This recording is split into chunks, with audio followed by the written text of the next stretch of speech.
saya wawancara kepada Kalapas kelas 2B Pangkalan terkait bagaimana pembinaan yang ada di demikian informasi yang terkait pemberitaan kemarin, baik dari pemberitaan rekan-rekan dari PWI maupun dari non PWI seperti itu Pak. Nah, maksud dan tujuan kami ingin mengkonfirmasi terkait pemberitaan itu betul atau tidaknya, karena ada sebagian beberapa media yang di luar itu take down beritanya seperti itu. Ya, jadi terima kasih Pak. Jadi memang sebenarnya kemarin waktu pas sebelum adanya rilis berita itu kita baru aja koordinasi dengan Polres. Kebetulan Pak Kapolres pada waktu itu sedang ada rapat internal di Polres. Jadi kita ketemu dengan Wakapolres. Nah, intinya saya koordinasi dengan Polres, intinya yaitu karena saya baru di sini sebagai pada waktu baru 2 minggu. Intinya memang sebelum saya masuk sini udah ada santer-santer berita lah bahwa di Lapas Pangkalan Bun ini yang namanya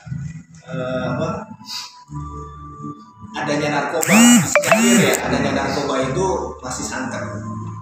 Nah, makanya pada waktu saya koordinasi dengan Polres, intinya supaya kalau ada berita-berita yang sifatnya ada hubungannya dengan lapas, kita ibaratnya tidak akan menghalang-halangi. Nah, tidak akan menghalang-halangi yang sifatnya kalau ada keterkaitan misalnya dengan warga binaan.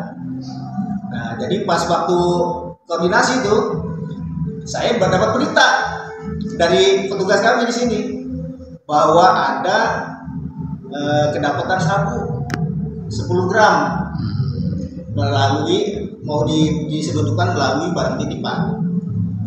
Nah, itu kita akhirnya pada waktu itu setelah saya koordinasi kita langsung balik sini. Akhirnya kita dalami kedapatan sabu tersebut 10 gram. Akhirnya kita koordinasi dengan Pak Kasat Narkoba, Pak Ancas. Iya.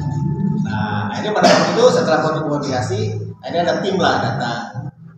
Nah, ini akhirnya alhamdulillah bisa diungkap lah bahwa yang warga binaan yang memesan itu udah kita ketahui di dalam.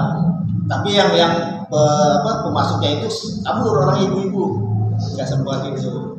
Nah, akhirnya dibuat oleh Polres yang warga binaan tersebut tapi emang dia mengakui. Nah, ini saya waktu itu kebetulan saya cuti, kebetulan anak saya wisuda di Samarinda, saya cuti 3 hari. Nah, tahu-tahu dapat informasi dari kepala pengamanan bahwa ada satu lagi di Bon sama Polres. Nah, saya berpikirnya mungkin pengembangan dari yang kedapatan sabu di dalam, yang penyelundupan itu. Tak taunya bukan, ada kasus baru katanya. Nah, saya sempat belum tahu tuh waktu itu ada kasus baru. Nah, sehingga setelah saya setelah cuti balik ke sini, akhirnya saya kaget melihat adanya rilis tersebut. Makanya saya koordinasi ke Polres tentang rilis berita tersebut. Nah, jadi saya menginginkan, maksudnya jangan terlalu memojokkan, maksudnya berita itu jangan memojokkan bahwa seakan-akan kalau di sini dilegalkan bisnis narkoba gitu. Ada pembiaran. Padahal saya justru datang sini ingin membenahi, membayangkan supaya yang saya dengar sebelum saya masuk di sini ingin beratnya memberantas lah sebenarnya. Makanya pada waktu itu saya dengan KPLB langsung membuat langkah-langkah. Dan kebetulan Pak saya juga sebagai Kasih Damti juga. Akhirnya kita melakukan razia gabungan pada waktu malam tanggal berapa itu Pak ya? Kita razia gabungan Pak, antara Polres, TNI dengan BNN. Kita malam kita melakukan razia gabungan. Nah, setelah itu juga kita terus rutin tuh beberapa hari kita razia. Nah, akhirnya kedapatan lah banyak yang alhamdulillah mungkin ada 30 lebih Pak ya. Ada 30 HP. Selama saya 2 minggu di sini 30 HP yang kita ini akhirnya kita dalami. Karena yang namanya peredaran narkoba di dalam alat komunikasinya ya HP. Itu yang kita kejar terus HP itu. Nah, jadi kan terdapatnya dari HP. Ya.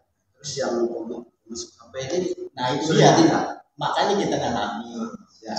Kemarin kebetulan kita udah memanggil beberapa warga binaan. Rata-rata, nah ini yang kita kesulitan sebagai tugas ini. Itu napi itu nggak bakal warga binaan itu mengakui